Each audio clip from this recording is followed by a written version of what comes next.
Hi అందరికీ నమస్కారం. Welcome to Kiran TV news. Harihara Veeramallu నుంచి మరొక వార్త అందుతోంది. హరిహర వీరమల్లుకు సంబంధించి పవన్ కళ్యాణ్ గారు రెమ్యునరేషన్ ని తిరిగి వెనక్కి ఇచ్చేశారు అని.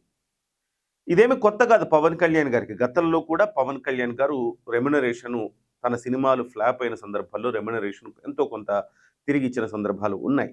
సో అలాగే ఈసారి కూడా అలాంటి పనే చేశారు అని చెప్తున్నారు. అంటే ఇది హరిహర వీరమల్లు కొన్ని సినిమాలకు ఫ్లాప్ అయిన తర్వాత ఇచ్చారు. కానీ హరిహర వీరమల్లుకు ముందే ఎందుకు ఇచ్చారనేది కూడా మనం చర్చించుకోవాలి. రీజన్ ఏంటంటే హరిహర వీరమల్లు సినిమా 5 సంవత్సరాల పాటు 2020లో ఈ సినిమా ప్రారంభమైంది. దాదాపు 5 సంవత్సరాల పాటు సుదీర్ఘంగా షూటింగ్ జరుపుకున్నది. ఇందులో దాదాపుగా పవన్ కళ్యాణ్ గారు ఒక 100 రోజుల పాటు షూటింగ్‌లో పాల్గొన్నట్టు సమాచారం. అయితే ఈ సినిమాకు ఖర్చులు తడిచి మోపెడైనాయి. ఈ నేపథ్యంలో నిర్మాత ఇబ్బంది పడకూడదు కాబట్టి రెమ్యునరేషన్ వద్దు అని సున్నితంగా చెప్పారట. ఆల్రెడీ ఇచ్చిన రెమ్యునరేషన్ కూడా తిరిగి ఇచ్చేశారట. అయితే సినిమా విడుదలై లాభాలు వస్తే అప్పుడు మనం షేర్ చేసుకుందాం అన్న ఉద్దేశంతో పవన్ కళ్యాణ్ గారు ఆ రకమైన ఒప్పందాన్ని ఏఎం రత్నం గారితో కుదుర్చుకున్నారనేది టాక్. మరి పవన్ కళ్యాణ్ గారు ఎంత వదులుకున్నారు? ఇప్పుడు చాలా మందిలో మదిలో మెదిలే ప్రశ్న. ఎందుకంటే నాకు తెలిసినంత వరకు పవన్ కళ్యాణ్ గారు రోజుకు 2 కోట్ల రూపాయల రెమ్యునరేషన్ తీసుకుంటానని ఆయనకై ఆయనే వెల్లడించిన సందర్భాలు ఉన్నాయి. బ్రో సినిమాకు కావచ్చు, భీమ్లా నాయక్ కావచ్చు, వకీల్ సాబ్ కావచ్చు, ఆ సందర్భంలో ఆయన 20 రోజులు మాత్రమే షూటింగ్ చేసి 40 కోట్లు 50 కోట్లు తీసుకున్న సందర్భాలు ఉన్నాయి. సో పర్ డే 2 కోట్ల రూపాయల రెమ్యునరేషన్ పవన్ కళ్యాణ్ గారు తీసుకుంటారు. ఆ లెక్కన హరిహర వీరమల్లుకు 200 కోట్ల రూపాయలు తీసుకోవాలి వాస్తవంగా ఆయన రెమ్యునరేషన్ లెక్క ప్రకారం అనుకుంటే. కానీ హరిహర వీరమల్లు 2020లో ప్రారంభమైనప్పుడు మాట్లాడుకున్నది ఏంటంటే 70 కోట్ల రూపాయల రెమ్యునరేషనే మాట్లాడుకున్నారట. మరి ఈ 70 కోట్ల రెమ్యునరేషన్ని వదులుకున్నట్టుగా చెబుతున్నారు. అయితే ఆ రోజే అంటే ఈ సినిమా ప్రారంభం సమయంలో ఆ తర్వాత కొంత అమౌంట్లు తీసుకున్నారు పవన్ కళ్యాణ్ గారు. తర్వాత మొత్తం కలిపి 11 కోట్లు అయినాయట. ఆ 11 కోట్ల రూపాయలను కూడా ఇప్పుడు పవన్ కళ్యాణ్ గారు తిరిగి ఇచ్చేస్తున్నట్టుగా సినీ వర్గాల్లో భోగట్ట. సో ఒకవేళ 11 కోట్లు ఇచ్చినా ఇవ్వకపోయినా రావాల్సిన 59 కోట్లు అయితే వదులుకున్నట్టే కదా.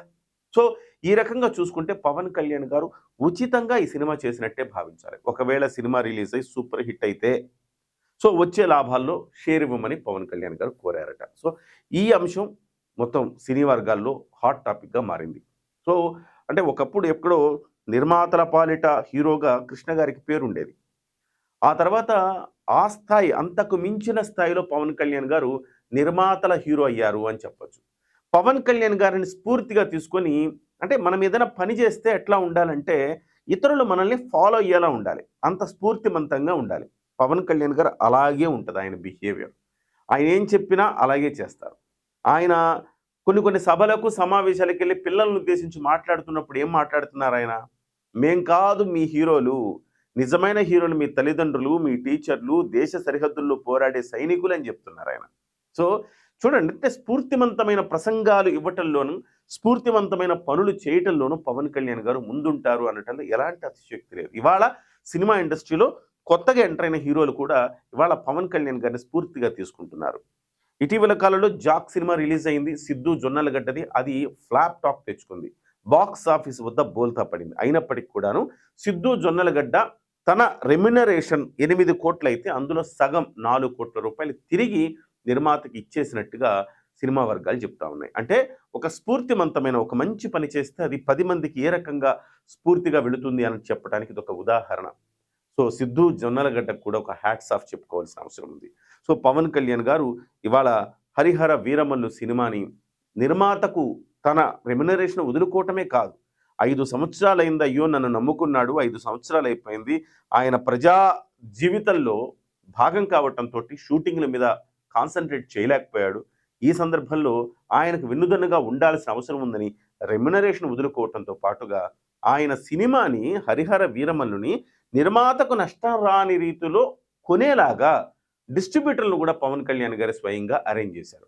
ఒకళ్ళు మైత్రి మూవీ మేకర్స్ అయితే ఒకళ్ళు నాగవంశీ, సితార ఎంటర్టైన్మెంట్స్ ఏమో నైజాం హక్కుల్ని దక్కించుకుంటే మిగతా హక్కుల్ని వీళ్ళు మైత్రి మూవీ మేకర్స్ దక్కించుకున్నారట.